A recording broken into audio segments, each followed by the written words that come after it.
रात को 1 बज रहे थे और आदिल चीखने लगता है। आदिल की जैसे ही चीखने की आवाज़ आती है, उसके घर वाले और आस-पास पड़ोस के लोग दौड़कर आदिल के कमरे में जाते हैं।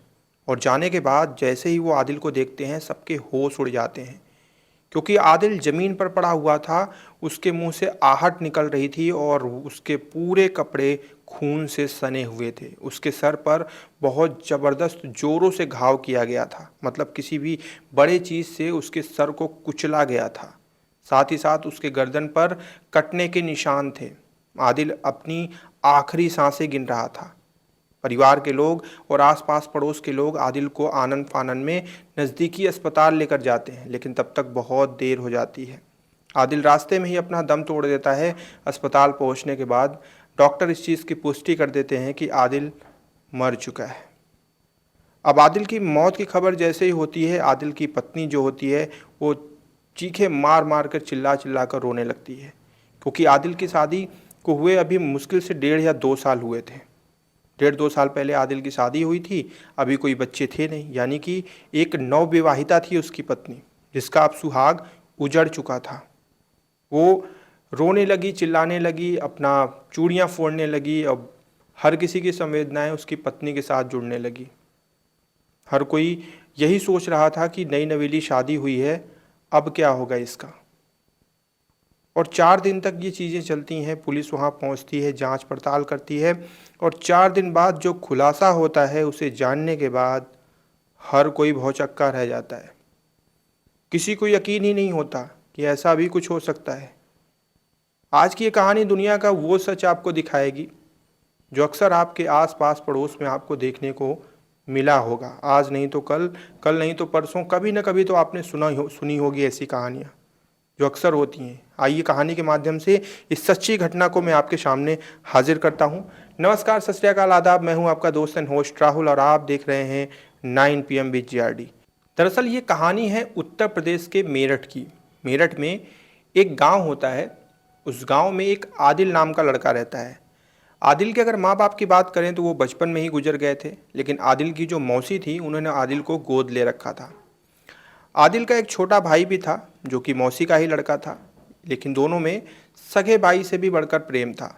दोनों सगे भाई से बढ़कर अपने आप को जताते भी थे। भले ही मौसी के लड़के थे, लेकिन साथ में सगे भाई की तरह रहते थे। सिलसिला धीरे धीरे आगे बढ़ता है। आदिल के शादी की उम्र आ जाती है। आदिल की शादी के लिए एक अच्छे रिश्ते की तलाश होती है, और उस अच्छे रिश्ते में एक लड़की मिलती है जिसका नाम होता है गजाला। गजाला से आदिल की शादी तय कर दी जाती है। इन दोनों का निकाह होता है। निकाह होने के बाद घर में एक नई नवेली दुल्हन आ जाती है। अब गजाला दिखने में भी खूबसूरत थी, प्यारी थी, और उसके संस्कार भी अच्छे थे। जो चीज़ आदिल को बहुत पसंद आई, उसे लगा कि चलो ठीक है, माँ बाप ने बचपन में साथ छोड़ दिया, अल्लाह को प्यारे हो गए, तो मौसी ने अपना साथ दिया। मौसी मेरी माँ बनकर रही, और आज एक पत्नी भी मिली है, जिसके बाद लग रहा है कि परिवार कंप्लीट हो गया है। इसके बाद सिलसिला आगे बढ़ता है, और आदिल को का एक मकान होता है खुद का, जो कि उसके जब माँ बाप थे तब वो मकान आदिल के उनके जाने के बाद आदिल को मिल जाता था। जब आदिल की उम्र 21 साल पूरी हो जाती है, शादी भी हो जाती है, तो आदिल की मौसी कहती है कि बेटा एक काम करो कि वो जो जगह जो तुम्हारी मकान वगैरह है, उसे तुम चाहो तो बेच दो, क्योंकि वहाँ की कोई ज़रूरत है नहीं, तुम्हें वहाँ कभी जाना नहीं है, तो अगर चाहो तो उसे तुम बेच दो। आदिल को ये सुझाव अच्छा लगता है। आदिल उस कमरे मतलब अपने उस मकान को लगभग 60 लाख में बेच देता है। 60 लाख में बेचने के बाद वो 15 लाख रुपए अपनी मौसी को दे देता है। कहता है मौसी ये 15 लाख रुपए आपके, आप रख लो। मौसी कहती है क्यों बेटा, मैं क्यों रखूं? आदिल कहता है कि माँ हो आप मेरी, तो मेरा एक फ़र्ज़ बनता है, अगर मैं कमाता फिर भी मैं आपको देता, लेकिन ये मकान मैंने बेचा है तो मुझे ऐसा लगता है कि कुछ पैसे आपको भी मिलने चाहिए। आदिल की मौसी कहती है कि बेटा अगर मुझे ज़रूरत होगी तो मैं मांग लूँगी। तो आदिल कहता है नहीं नहीं, आप रख लीजिए, अगर मुझे ज़रूरत होगी तो मैं आपसे मांग लूँगा, और अगर आपको और भी ज़रूरत होगी तो आप हमसे ले लीजिएगा। आदिल की मौसी पैसे ले लेती है, और इसके बाद सिलसिला आगे बढ़ता है। यानी कि लगभग 45 लाख रुपए आदिल के पास थे और 15 लाख रुपए उसने अपनी मौसी को दे दिए थे।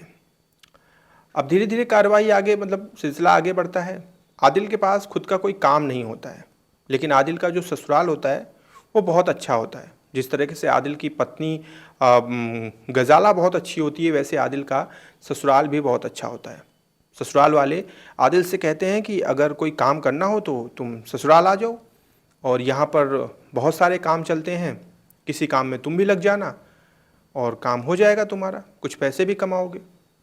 आदिल चाहता तो उन 45 लाख रुपए से अय्याशी कर सकता था, आराम से ज़िंदगी जी सकता था, एटलीस्ट 2-4-5 साल तो अपने काट ही सकता था। लेकिन आदिल ने 45 लाख रुपए सेव करके, सुरक्षित करके अपने पास रखे थे, क्योंकि उसे पता था कि भविष्य में इसकी कहीं ना कहीं ज़रूरत पड़ सकती है।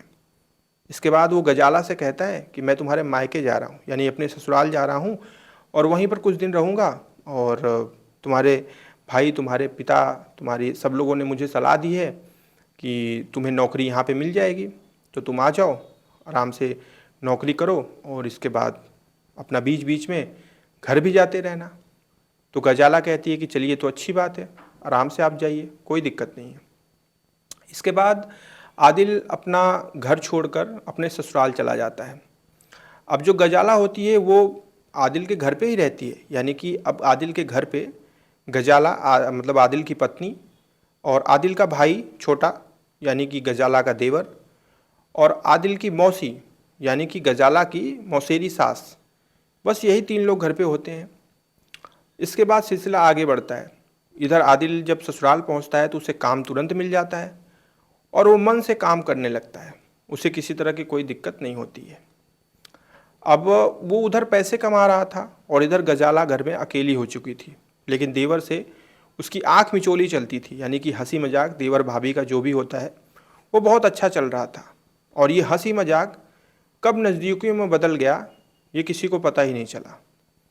गजाला और उसका जो देवर था जिसका नाम है गुलफाम, गुलफाम और गजाला के बीच में देवर भाभी का रिश्ता कब प्रेम प्रसंग में बदल गया ये किसी को पता नहीं चला, क्योंकि आदिल की गैर मौजूदगी में गजाला घर पे अकेली रहती थी।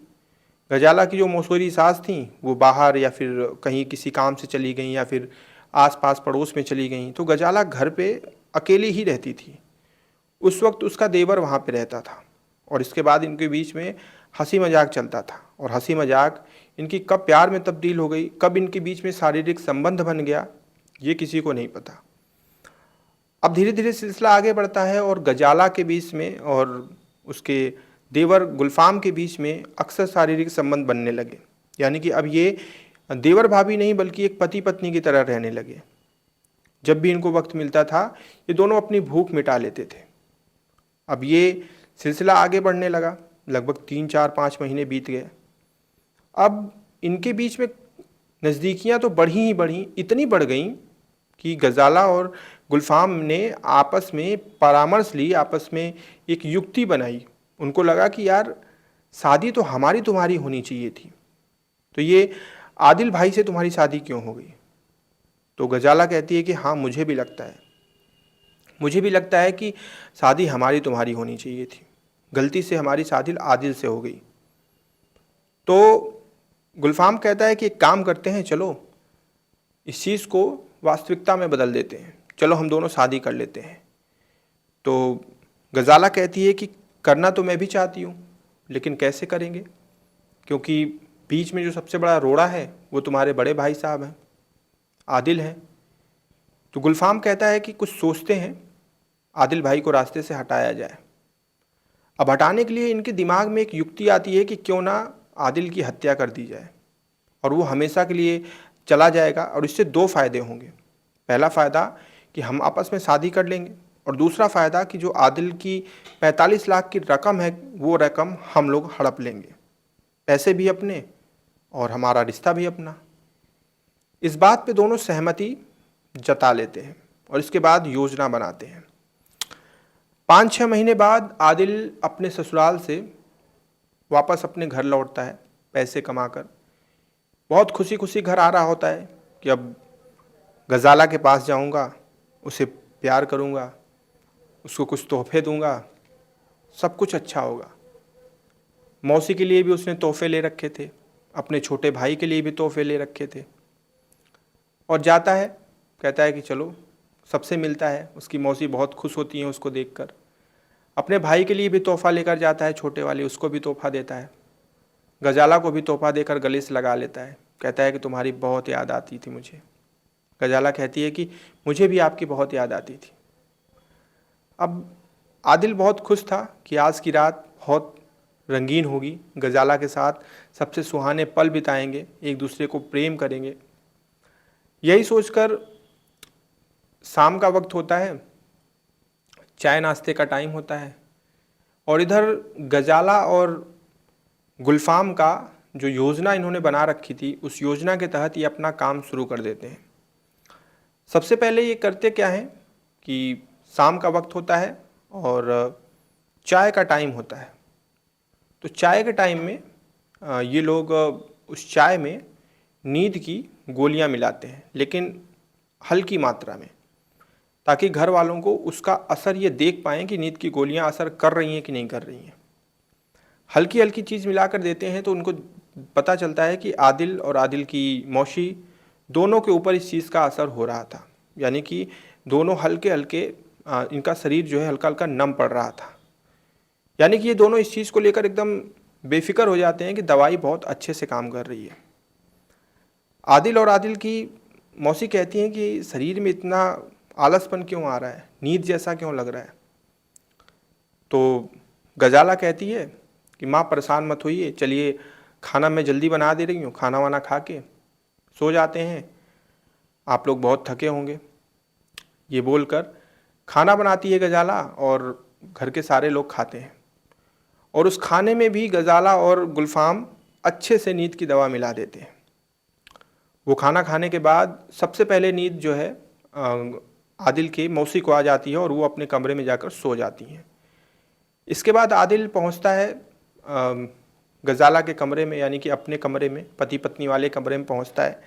और वहाँ पर पहुंचने के बाद कहता है कि पता नहीं क्यों इतनी तेज़ नींद हमको लग रही है। गजाला कहती है कि आप उतने दूर से आए हैं ना, काम भी किए हैं कि पिछले कई दिनों से, तो आपको थकावट लग रही है, आप लेट जाइए, जब नींद खुलेगी तब हम अपने इसका इजहार करेंगे। अब ये सोचकर जो है आदिल जो है सो जाता है। और इसके बाद रात का टाइम होता है, वक्त आता है वही 12:30 से 1 के बीच में। 12:30 से 1 के बीच में गजाला और गुलफाम दोनों जगते हैं। जगने के बाद योजना के तहत ये आदिल के पास पहुंचते हैं और पहले निगरानी करते हैं, उसको इधर उधर करके देखते हैं कि कहीं जग तो नहीं रहा।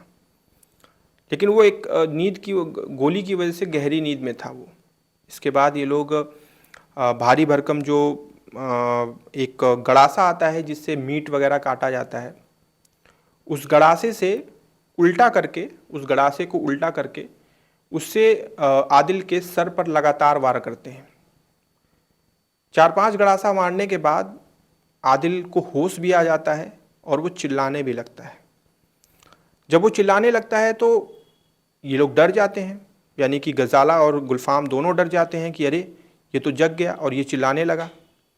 अब उस जल्दबाजी में उस गड़ासे से ही आदिल की गर्दन भी काट दी जाती है साइड से, और काटने के बाद जो गजाला होती है वो तुरंत दौड़ के अपने दूसरे वाले रूम में जाकर सोने का नाटक करने लगती है।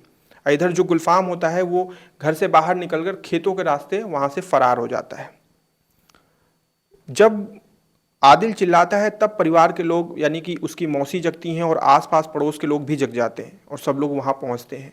लेकिन उनके पहुँचने तक काफ़ी देर हो चुकी थी और आदिल मर चुका था, रास्ते में उसकी मौत हो जाती है।